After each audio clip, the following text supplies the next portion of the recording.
হাতির ঝিল থেকে পানিটা কিন্তু আপনি পরিশুদ্ধ করতে পারেন। এই পানি দিয়ে তো আপনি ঢাকা শহরের অনেক টাকা কামাই করতে পারবেন। সরকারের উচিত হবে, আমাদের উচিত হবে, যারাই আমরা গভর্নমেন্টে আসি এই বিষয়গুলোকে খুব গভীরভাবে নিরীক্ষণ করা, দৃষ্টি দেওয়া, যাতে করে আপনারা আমরা এই বিষয়গুলোর সমাধান করতে পারি। আমি আশাবাদী, আমি বরাবরই আশাবাদী মানুষ। বাংলাদেশের মানুষের সমস্ত পরিবর্তন আনে, এই পরিবর্তন আমাদেরকে আনতে হবে, এই চেঞ্জ আমাদেরকে আনতে হবে। আমাদের যে মানদাত্তা, আমাদের চিন্তা ভাবনা যে আমরা টিউবওয়েল বসাবো, পানি নেবো, এটা বাদ দিয়ে দেয়। এটা চাই যে আমরা কিভাবে বৃষ্টির পানিকে সংরক্ষণ করবো, সেটাকে আমরা কিভাবে আমাদের শহরের মুখগুলোকে বাঁচিয়ে দেবো। আমার ঢাকা শহরের পাশে আগে অনেক নদী ছিল, ওয়াটার ক্যাচমেন্ট ছিল, আপনি অতদূর যাওয়ার দরকার নেই। আপনার এই যে হাতির ঝিল, হাতির ঝিল থেকে পানিটা কিন্তু আপনি পরিশুদ্ধ করতে পারেন। এই পানি দিয়ে তো আপনি ঢাকা শহরের অনেক টাকা কামাই করতে পারবেন। এটা আমার বিশ্বাস, আমার মনে হয় আপনারাও এটাও চিন্তা করতে পারেন।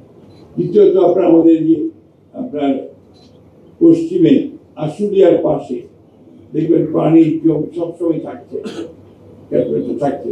এখানে বৃষ্টির পানিকে ধরে রাখার জন্য আমরা যে সেই প্রজেক্টে যাই, সেখান থেকে পানি সরবরাহ করি, তাহলে আমরা কিন্তু অনেকটা লাভবান হবো। আমি মনে করি একই থেকে পূর্ব দিকে, তাই আমরা যখন ছোট ছিলাম এবং যখন ঢাকা কলেজে পড়তাম, আমরা চলে আসতাম মাঝে মাঝে বুড়িগঙ্গা।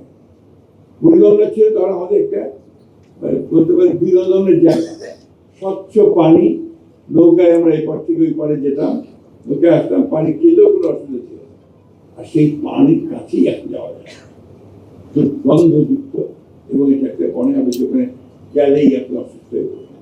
ঠিক একইভাবে আপনার আশেপাশের নদীগুলো, সমস্ত একই অবস্থা। আজকে খেয়াল করে দেখবেন, কিছুক্ষণ আগে যে ছবিগুলো আমরা এখানে দেখলাম, যে আমাদের পানি সেট পানি পাওয়ার ব্যাপারে সবচাইতে বৈষম্য কোথায়? গরিব মানুষগুলো সবচাইতে বৈষম্য। আপনার এই বস্তির মানুষগুলো, তারা কিন্তু সেফ ওয়াটার পায় না, তাদের পানির মধ্যে পলিউশন থাকে, অবশ্যই থাকে। সেই জিনিসগুলো আমাদের মনে হয় আপনাদের দেখা দরকার।